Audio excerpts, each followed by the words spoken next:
Meet Miles, an employee who struggles with the disengagement of everyone around him. Throughout his career, Miles has been perplexed by the people he works with who can't, or won't, find a way to enjoy their jobs as they wander through life. Job dissatisfaction is no surprise. According to a survey conducted by the Gallup organization, just over 3 in 10 employees are engaged. The rest are at some level of disengagement. Although leaders have a role in developing a culture of engagement, Miles recognizes that all employees must do their part. What does he learn about the disengaged coworkers? The story is told in Living for the Weekday, an innovative and entertaining book that takes a practical look at job satisfaction from the employee's point of view.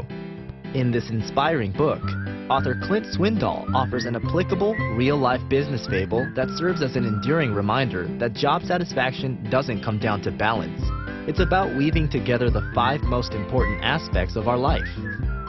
Find out what those aspects are while joining Miles on his journey to helping create sustainable engagement in the workplace.